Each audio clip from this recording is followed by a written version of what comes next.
سلام دوستای عزیز، خوش آمدین به سرچشمه لرنینگ. درس امروز ما در قسمت تب درو هست. شما درو را در کامپیوترهای زیاد سر میبینین که تچ اسکرین هستن.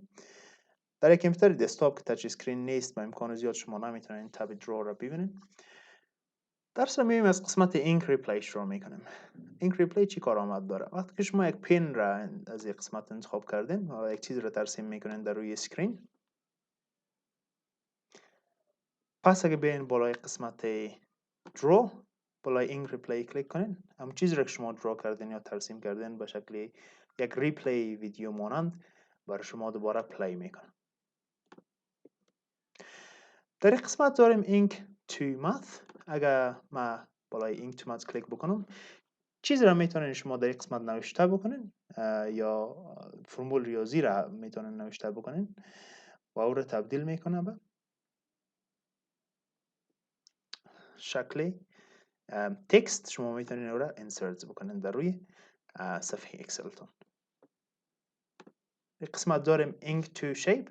وقتی اینک تو شیپ شما فعال میکنین، یک رسم شما میتونین بکنین و او تبدیل میشه به شیپ. و در قسمت داریم درو ویت تچ. حالا میبینین که اگر توسط ماوس هم ما در روی اسکرین بخوایم یک چیز رو انتخاب کنم، تبدیل میشه به دراوینگ.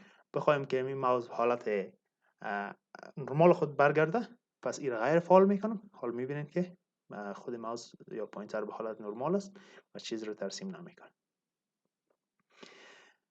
در قسمت انواع مختلف دراوینگ تولز هست. پن است، قلم سیاه است، قلم سرخ است، پنسل است و هایلایتر است. و در این قسمت داریم اکشن تول. از اکشن پن اگر شما استفاده بکنین، یک چیز را میتونین در روی اسکرین با پن خود یا با تچ اسکرین نوشته بکنین و او تبدیل میشه به تکست. چون ایرور آمد به خاطر که چیزی که نوشته کردم نتونسته که بشناسه ایکسل. در صورتی که چیزی را به ایکسل بشناسه، باز او چیزی را که شناخته در همون سل درج میکنه. و از طریق هایلایتر شما میتونین یک چیز را هایلایت کنین. از پنسل شما میتونین یک چیز را ترسیم کنین یا درو کنین. از طریق قلم سرخ همچنان فقط رنگش سرخ است و از قلم سیاه هم فقط رنگش سیاه است. از قسمت ایریزر شما میتونین اینا را ایریز کنین یا پاک کنین.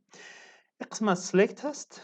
شما میتونین یک آبجکت را به این شکل سلکت بکنین توسط خود از این تول و یا از قسمت پوینتر هم میتونین شما استفاده بکنین که یک چیز را بخواین سلکت بکنین. درس بعدی ما انشاءالله در قسمت پیج لی اوت است.